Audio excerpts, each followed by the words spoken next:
You know, some stories are just so incredible, they sound like they have to be made up.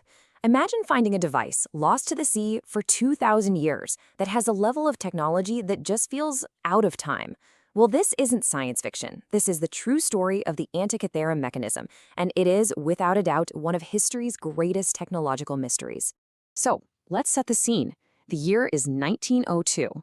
Divers are exploring an ancient Roman shipwreck off the coast of a small Greek island called Antikythera.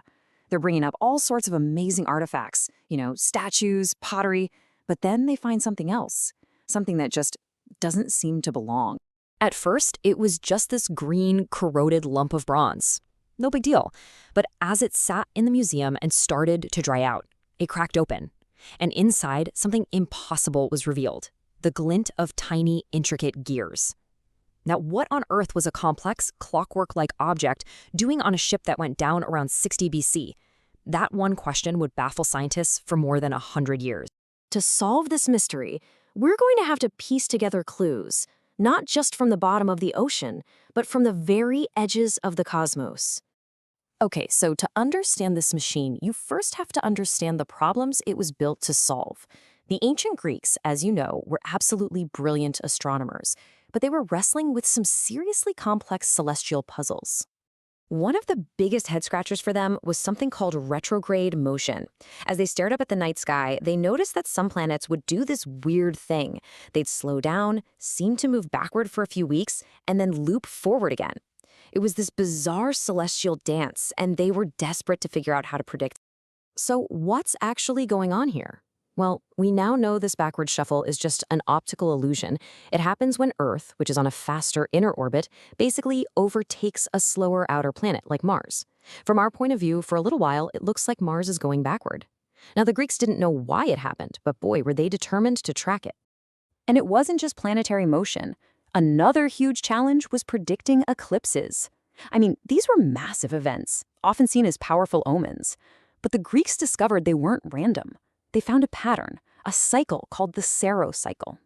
After this exact period of time, the sun, earth, and moon all return to almost the exact same alignment, meaning a nearly identical eclipse is going to happen again.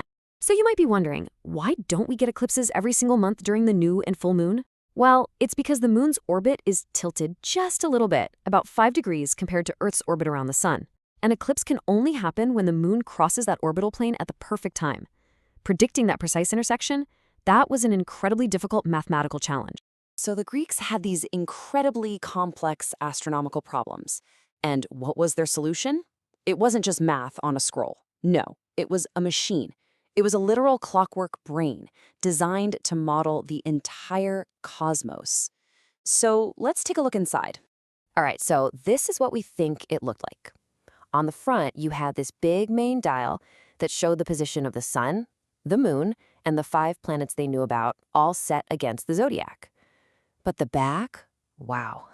The back had 2 amazing spiral dials. The top one tracked a 19-year calendar, and the bottom one displayed that 223-month Saros cycle for predicting eclipses. And the whole thing was driven by a simple hand crank on the side. But the real magic, the true genius of this thing, was all hidden inside.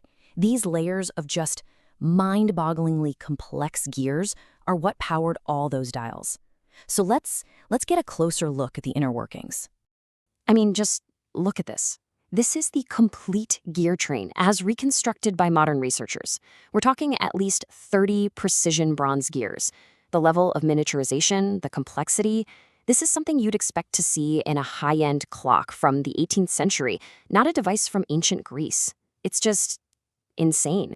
So how did it pull off that weird backward motion of the planets? The answer is one of the most brilliant pieces of ancient engineering you'll ever see. Something called the pin and slot mechanism. Okay, check this out.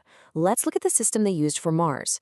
You have one gear, and it has a small pin sticking out of it. That pin fits neatly into a slot on a second gear. Now, as the first gear turns, that pin slides back and forth inside the slot, and that causes the second gear to subtly speed up and slow down. This elegantly and perfectly copied the apparent retrograde loop of the planet in the sky. It's a purely mechanical solution to a complex astronomical problem. It is absolutely genius. So what does all of this mean? What was the Antikythera Mechanism? It wasn't just a clock. It wasn't an orrery just for display. No, it was something so much more profound. It was a true computational device. You could turn the crank, put in any date you wanted, past, present, or future, and the machine would literally calculate and show you the exact positions of the planets, the sun, and the moon for that date. It was, without a doubt, the world's very first analog computer. The sheer scope of its abilities is just staggering. Okay, so it tracked the sun, the moon, Mercury, Venus, Mars, Jupiter, and Saturn. It predicted eclipses. It even modeled the moon's variable speed, which is a whole other level of complexity. And get this, it wasn't only for astronomy. A smaller dial actually tracked the 4-year cycle of the Panhellenic Games, including the Olympics. And all of this was packed into a wooden box about the size of a shoebox. And this is what you would have seen, a whole cosmos in miniature. Imagine these beautiful pointers, maybe silver for the moon, gold for the sun, moving in their complex dance, revealing the hidden patterns of the heavens, all with just the turn of a handle. But maybe the most mind-bending fact of all is how they made it. Modern scans show that it was built with techniques that were available to ancient artisans. We're talking about triangular gear teeth that were cut by hand with files and holes drilled with simple bow drills. This absolute masterpiece of mechanical engineering was created with nothing more than hand tools and pure human genius. You know, the existence of the Antikythera mechanism completely rewrites the book on what the ancient world was capable of. It proves a level of mechanical and scientific genius that we honestly thought was impossible for that time. And it leaves us with this really profound and kind of unsettling question. If this one object survived by pure chance, what other wonders, what other knowledge have been lost to the tides of history forever?